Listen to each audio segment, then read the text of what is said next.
In the summer of 2020, the financial world was shaken by an announcement that seemed impossible.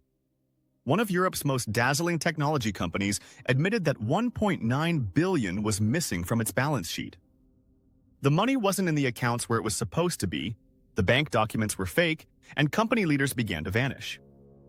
The company was called Wirecard, and what looked like a European success story was, in reality, a fraud stretching across 5 continents. This is not just a story of cooked books. It's a story of image, trust, regulators who refused to see, journalists who wouldn't stop digging, and a nation that believed too much in its own dream of innovation. Prologue. From fintech. Darling to nothing. At first, Wirecard was pure promise.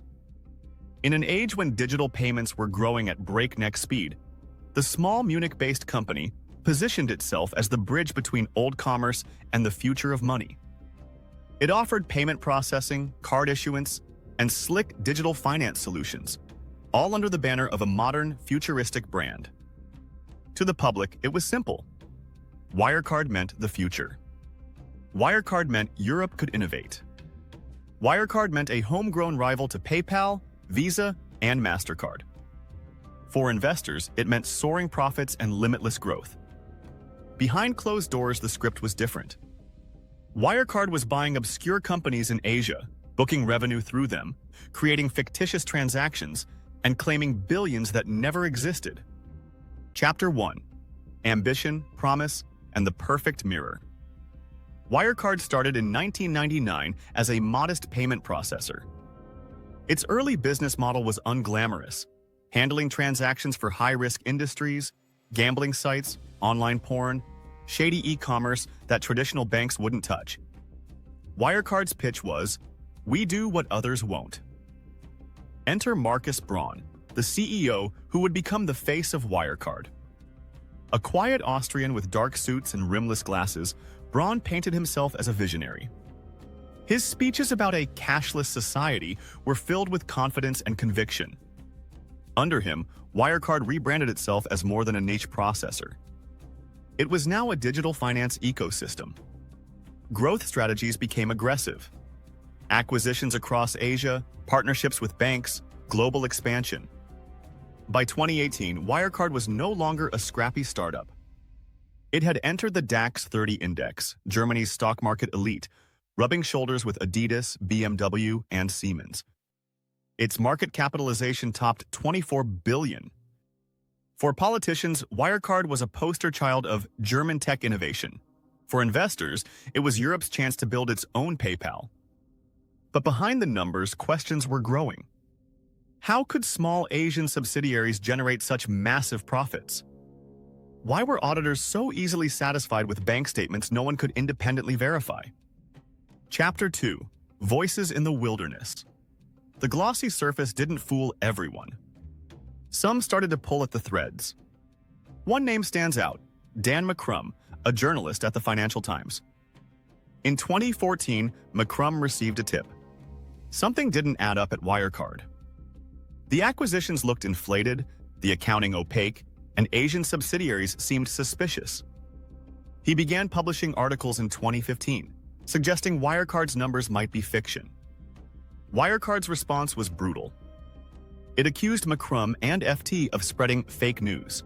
Its PR machine smeared critics as market manipulators. Lawsuits flew. German regulator BaFin went so far as to investigate not Wirecard, but the journalists and short sellers who dared to question it. Meanwhile, insiders were speaking up. In Singapore, Pav Gill, a lawyer at Wirecard Asia Pacific, noticed forged documents, missing accounts, and accounting irregularities. He blew the whistle, passing evidence to investigators and journalists. Hedge funds betting against Wirecard also raised alarms. But instead of probing the company, regulators turned their fire on the critics. It was a surreal inversion. Those exposing the fraud were treated as criminals, while the fraudsters carried on unchecked. Chapter 3. The Mechanics of an Illusion. How do you fake billions of euros for years without being caught? Wirecard perfected the illusion. Third-party acquirers. Wirecard relied on partner companies in Asia to process payments, on its behalf. These firms supposedly handled transactions for merchants, reported them to Wirecard, and funneled the profits back. But much of it was smoke. Some of these firms barely existed. Others generated fictitious invoices. Wirecard booked all of it as revenue. Phantom bank accounts. Wirecard claimed to hold massive cash reserves, up to $1.9 billion, in escrow accounts in the Philippines and Singapore. When auditors asked for proof, Wirecard provided what looked like authentic bank documents. Later, banks confirmed those accounts didn't exist. Aggressive accounting. Wirecard also used mark-to-market accounting, projecting future earnings from long-term contracts and recording them as present-day profit. It was a way to turn hope into revenue. For years, auditors at EY signed off on these practices. Either they were duped or they chose not to look too closely. Chapter 4. The Collapse. By 2019, the pressure was mounting. The Financial Times published damning exposés showing fabricated contracts and dubious subsidiaries. Investors started to whisper. In June 2020, the facade cracked. Wirecard admitted that auditors at EY could not verify the existence of $1.9 billion supposedly held in Asian banks.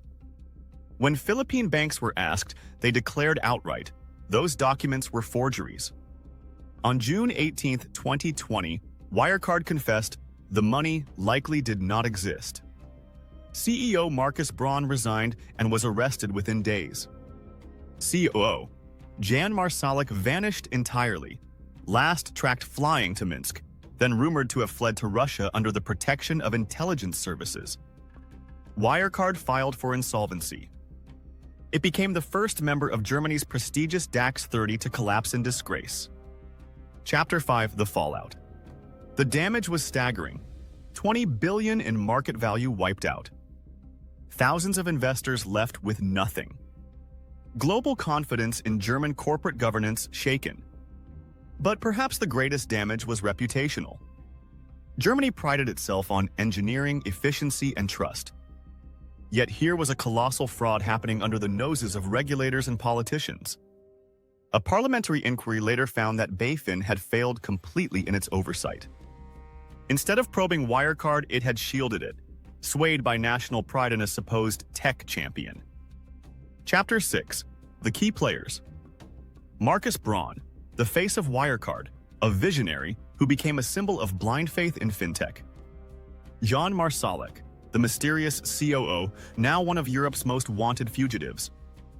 His ties to intelligence networks made the story even stranger. Dan McCrum, the FT journalist who never gave up, even when threatened with lawsuits and surveillance. Pav Gill, the whistleblower whose evidence broke the facade wide open. EY, Ernst, and Amp Young, the auditors who failed year after year to see through the lies. Chapter 7. Lessons from Wirecard. Wirecard's downfall offers lessons for investors, regulators, and entire nations. Follow the cash, not the hype. If profits soar but actual money is nowhere to be seen, something's wrong. Don't attack the critics. Whistleblowers and journalists often see the cracks first. Silencing them only prolongs the fraud. Auditors must be skeptical. Rubber stamping numbers is not auditing. EY's failure was a global embarrassment. Regulators must be independent. BaFin's protection of Wirecard revealed the danger of political pride interfering with oversight. Narratives can blind nations. Germany wanted a tech champion so badly it ignored the warning signs. Epilogue. A shadow that lingers. Today, the Wirecard scandal is taught in business schools and studied in regulatory circles worldwide. Markus Braun faces trial. Marsalek remains at large. Investors are still suing.